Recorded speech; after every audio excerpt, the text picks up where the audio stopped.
Everyone, welcome back to Tara's Take.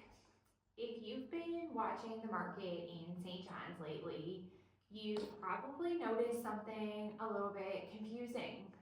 One house is selling within 3 days, over asking, and another one might sit for 3 weeks and end up having to drop the price. And you're sitting there like, okay, what is going on here? Totally fair question, because from the outside, some of these homes look pretty similar. Same price range, similar size, maybe even the same neighborhood. So today I'm going to break down in this video, in a really simple way, no fluff, what's happening behind the scenes. And once you understand this, the market will make a lot more sense. Pricing strategy. This is the first thing that you need to understand.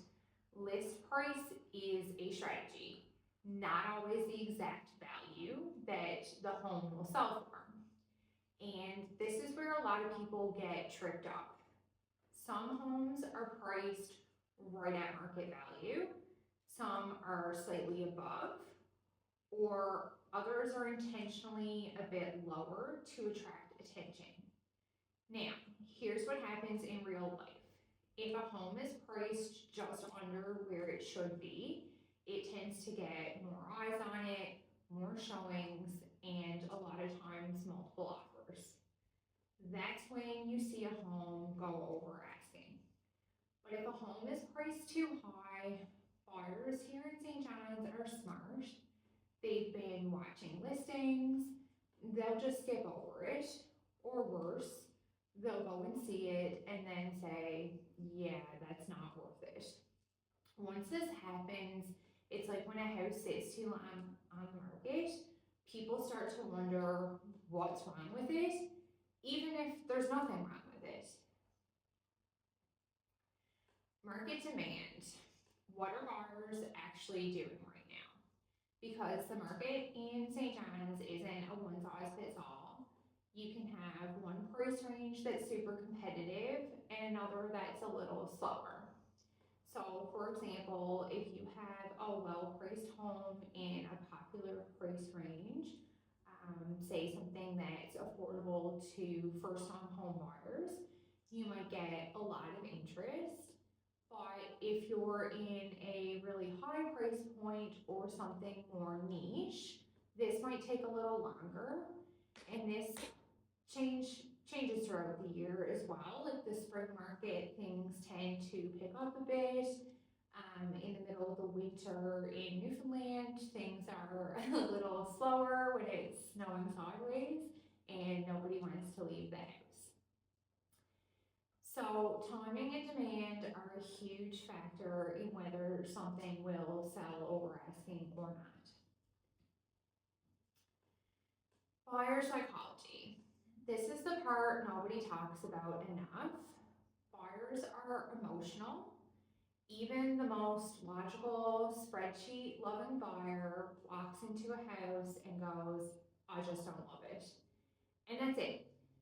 On the flip side, if a home feels right, it's clean, it's bright, it doesn't feel like you need to redo everything immediately, buyers move fast, and sometimes they compete on these because nobody wants to lose the one. And let's be honest, in St. John's, if you walk into a house and it's warm, not freezing cold because somebody forgot to turn on the heat, and doesn't feel like a time capsule from 1987, you're already ahead. Type of property. Not all homes attract the same buyers, and this is a big one. So a single family home in a good area is going to have a wide buyer pool. 2 apartment homes are also very desirable, but they appeal to a more specific group, such as investors or buyers that are looking for rental income.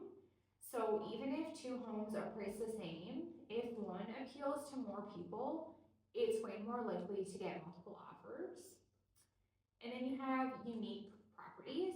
So anything that's a little bit different, such as like layout, location, and style, those can still sell well, but it sometimes takes longer because you need to look for the right buyer. Condition and presentation. This one is huge and honestly sometimes underestimated. If a home shows well, is clean, feels taken care of, buyers notice this immediately. If it's cluttered, looks like it needs work, or feels a bit rough, buyers start mentally calculating, okay, how much is this going to cost me? And suddenly they offer lower or they don't offer at all. Quick side note, this is very real. If your home looks great in photos, but in person it feels completely different, buyers will feel that disconnect right away. So what does this mean for sellers?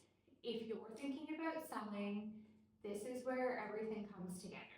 Because getting over asking isn't luck, it's a pricing strategy, timing, presentation, and understanding your specific buyer pool.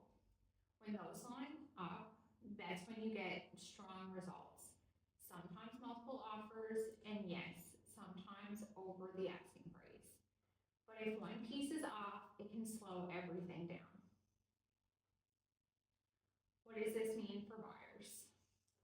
From a buyer's perspective, this helps you understand that not every single home is going to sell over asking. So when you see one that does, there's usually a reason for it.